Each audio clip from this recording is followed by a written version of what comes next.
है, वहां पर भी वो जनप्रतिनिधि बताते हैं कि सरकारी अफसर का जो अपना शेयर है, अपना हिस्सा है, वो 20,000 रुपया उनको लगना ही लगना है। 20,000 रुपए से कम में प्रधानमंत्री आवास योजना में किसी भी आदमी को, घर में किसी भी लाभार्थी को पैसा नहीं मिल सकता है। चौथी एक जो केंद्र सरकार की योजना है जिसने मुझे आश्चर्यचकित किया है, वो है मनरेगा का जमीन पर न होना। मेरी अपनी सोच ये थी कि बिहार जैसे गरीब राज्य में जहां 60% लोग भूमिहीन हैं, जहां मजदूरी और रोजगार के लिए बड़े पैमाने पर लोग दूसरे राज्यों में जाते हैं, मैं जब गांव में जाऊंगा तो बड़े पैमाने पर मनरेगा से जुड़े हुए कार्य या मनरेगा से जुड़े हुए मजदूर काम करते हुए मिलेंगे। मैं अभी 150 दिन से पैदल चलने के बाद मैं आपको बता रहा हूं कि अभी तक मुझे कोई भी मनरेगा का एक्टिव काम जो जमीन पर हो रहा है ऐसा मुझे मिला नहीं। कहीं ये मुझे देखने को नहीं मिला कि ये 5, 10, 20, 25 मजदूर कहीं काम कर रहे हो मनरेगा के अंतर्गत। एक दो जगह जनप्रतिनिधि ये जरूर बताते हैं, कहीं आंगनवाड़ी केंद्र बना है जो बताते हैं कि ये मनरेगा के अंतर्गत बनाया गया है, लेकिन मनरेगा एक तरीके से समाज ने और यहाँ की राज्य की व्यवस्था ने भुला ही दिया है। पत्रकार बंधु भी आप लोग जो हैं वो मनरेगा को लेकर कोई सवाल ही नहीं करते हैं। अगर आप इसको आंकड़ों में देखेंगे तो आपको पता चलेगा कि बिहार में मनरेगा का यूटिलाइजेशन पिछले साल 39% था। मतलब राज्य के स्तर पर अगर 100 रुपया केंद्र से मनरेगा के तहत आ सकता था तो उसके मुकाबले सिर्फ और सिर्फ 39 रुपये ही आया। 61 रुपया 61% पैसा हम लोग दिल्ली से लेकर ही नहीं आए। सिवान के संदर्भ में यूटिलाइजेशन पिछले साल है 37%। मतलब राज्य के मुकाबले भी सिवान में मनरेगा में जो यूटिलाइजेशन है, मनरेगा का काम है, वो कम है। और जो पैसा यहाँ आया, मनरेगा में पीसी का दर है 40 से 50%। दूसरे किसी सरकारी योजना के मुकाबले लोग बताते हैं कि मनरेगा में जो पीसी का दर है वो ज्यादा है। ये 4 केंद्र सरकार की योजनाओं के बारे में जो जमीन पर देखा वो बताया। इसके बाद मैं आपको 3-4 योजनाएं जो राज्य सरकार की हैं उस पर टिप्पणी करके अपनी बात खत्म करूंगा। बिहार में जो सरकारी योजनाएं चल रही हैं उसमें 7 निश्चय के अंतर्गत जो बड़ी घोषणाएं की गई थी, पहली जो सबसे बड़ी घोषणा थी वो बेरोजगार युवकों को 18 साल से 35 साल के हर बेरोजगार को सरकार की ओर से 1,000 रुपए मासिक सहायता की बात 2015 में कही गई थी। अभी तक मुझे 150 दिनों में कोई ऐसा नवयुवक नहीं मिला जिसको इस योजना का लाभ कभी जीवन में मिला हो। इसकी चर्चा भी जमीन पर नहीं है, कोई लोग जानते भी नहीं है। एक तरह से इस योजना को कहीं शुरू ही नहीं किया गया है। दूसरी जो 7 निश्चय की बड़ी योजना थी वो है स्टूडेंट क्रेडिट कार्ड की।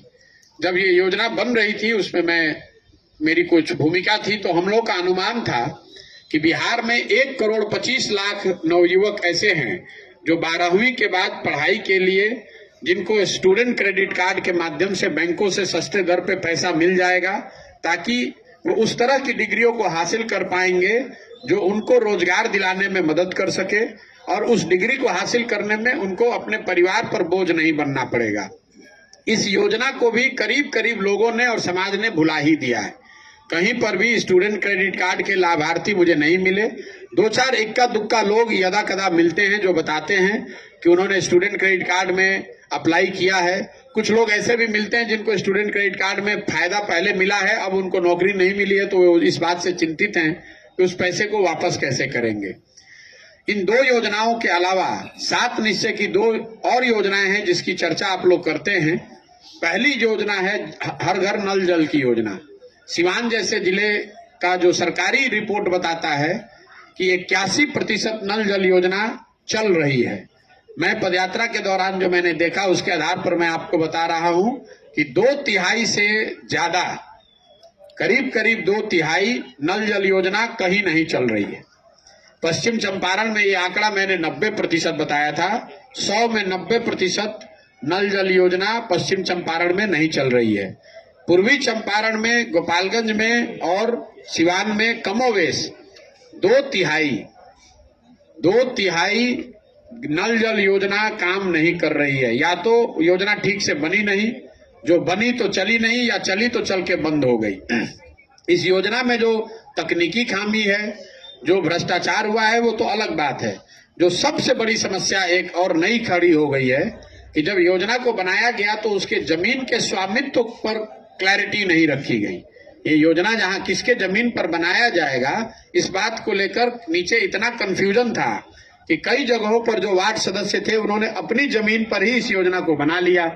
तो अब जब वो वार्ड सदस्य हार गए हैं तो अब वो प्रभार ही नहीं दे रहे हैं या उस योजना को चलने ही नहीं दे रहे हैं। तो कई जगह पर ऐसा होता है कि योजना बनी हुई है लेकिन जमीन के स्वामित्व के झगड़े में उस योजना का लाभ समाज को नहीं मिल रहा है। कई जगहों पर लोग ये भी बताते हैं कि जमीन इस लालच में लोगों ने दिया है या उनको इस लालच में उनसे जमीन लिया गया है कि आपके परिवार के किसी सदस्य को नौकरी दे दी जाएगी। अब वो लोग भी उस योजना को नहीं चलने दे रहे हैं कि भाई हमारे परिवार के जब तक आदमी को नौकरी नहीं मिलेगी तब तक हम इसको नहीं चलने देंगे। तो नल जल योजना जो है समाज की नजर में बिल्कुल फेल है जमीन पे। इसके अलावा एक जो और सबसे बड़ी योजना थी 7 निश्चय की, वो थी नालियों गलियों के पक्कीकरण की, जिसकी चर्चा आप लोग नल जल से थोड़ा कम करते हैं। लेकिन 7 निश्चय को जब बनाया गया था तो उस समय का अनुमान था कि 2015 से 2020 के बीच में 5 वर्ष में इन 7 योजनाओं पर बिहार सरकार 3,25,000 करोड़ रुपए खर्च करेगी। और उसमें सबसे बड़ी योजना थी नालियों गलियों के पक्कीकरण की, जिस पर अनुमान के अनुसार करीब करीब 80,000 करोड़ रुपया खर्च किया जाना था। योजना ये थी कि बिहार के गांव में हर घर से नाली का पक्कीकरण किया जाएगा, नाली ड्रेनेज की व्यवस्था की जाएगी। उन नालियों को लाकर एक बड़ा नाले से जोड़ा जाएगा और उन नालों को जैसे शहरों में होता है ड्रेनेज की व्यवस्था, उन नालों के ऊपर गलियों का पक्कीकरण किया जाएगा। सच्चाई में असलियत में ये हुआ है कि गलियों का कहीं पक्कीकरण हुआ नहीं, घरों के नाले बनाए नहीं गए। सड़क के किनारे कुछ बेतरतीब तरीके से बड़े नाले बना दिए गए हैं। उनको घर के पानी निकालने की जो व्यवस्था है उससे जोड़ा नहीं गया है और ना ही इन बड़े नालों से पानी को निकालकर कहीं निस्तारण की व्यवस्था की गई है। परिणाम ये हुआ है कि सड़कों के किनारे बनाए हुए ये बड़े नाले ज्यादातर जगहों पर कूड़ेदान में तब्दील हो गए हैं और जिन लोगों को पानी निकालने की जो समस्या थी, जिसकी वजह से पूरी योजना को सोचा गया था, उनको इसका कोई लाभ मिला नहीं है। इसके अलावा हेल्थ को लेकर मैंने कोई ज्यादा टिप्पणी में अक्सर नहीं करता हूं। उसकी वजह यह है कि ये पूरी जो पदयात्रा है वो ज्यादातर गांव और पंचायत स्तर पर हम लोग करते हैं। अनुमंडल और जिला अस्पतालों में मैं गया नहीं हूं, इसलिए मैं उस पर टिप्पणी नहीं कर सकता हूं। लेकिन गांव में और पंचायत ब्लॉक के स्तर पर जहां पर sub centre, PHC primary health centre और सीएचसी कम्युनिटी हेल्थ सेंटर या रेफरल हॉस्पिटल का जो कॉन्सेप्ट है, ये बिहार से सिरे से कागज से मिटा दिया गया है। मुझे अभी तक 5 जिलों में कहीं पर भी फंक्शनल सब सेंटर या पीएचसी नहीं मिला है। फंक्शनल मतलब जहां सब सेंटर का, हेल्थ सेंटर का बिल्डिंग हो, डॉक्टर साहब बैठे हों, जहां 100, 150, 50 मरीज हों, ऐसा सब सेंटर मुझे कहीं नहीं दिखा। ज्यादातर जो व्यवस्था समझ में आ रही है कि स्वास्थ्य सेवाओं के लिए यहाँ के लोग पूरी तरीके से ग्रामीण चिकित्सकों पर आश्रित हैं। जो लोगों को उससे ज्यादा तकलीफ है वो प्राइवेट सर्विस प्रोवाइडर्स, चाहे वो मोतिहारी आए, सिवान आए, गोपालगंज आए या जो सीमावर्ती क्षेत्र है, वो लोग यूपी जाकर वहां पर अपना इलाज कराते हैं। जो पूरी पदयात्रा के दौरान 3 सबसे ज्यादा सुने जाने वाले शब्द हैं वो है अफसरशाही, भ्रष्टाचार और पीसी।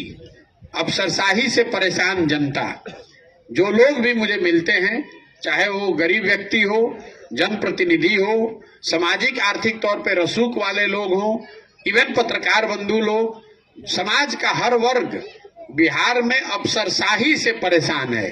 अफसरशाही से परेशान जनता, ये दिन में हम लोग को कई बार सुनने को मिलता है।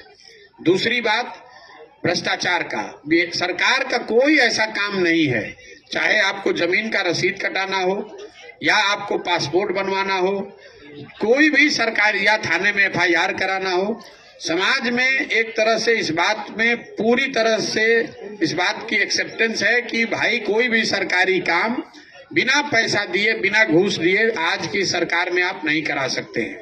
और तीसरी बात, सरकार की योजनाओं में व्यवस्थित तरीके से काटा जाने वाला पीसी, जो दलाली का नया नाम है बिहार में पीसी, हर योजना में, चाहे वो योजना केंद्र की हो, राज्य की हो, दोनों की मिलीजुली हो, हर योजना में व्यवस्थित तरीके से पीसी का काटा जाना।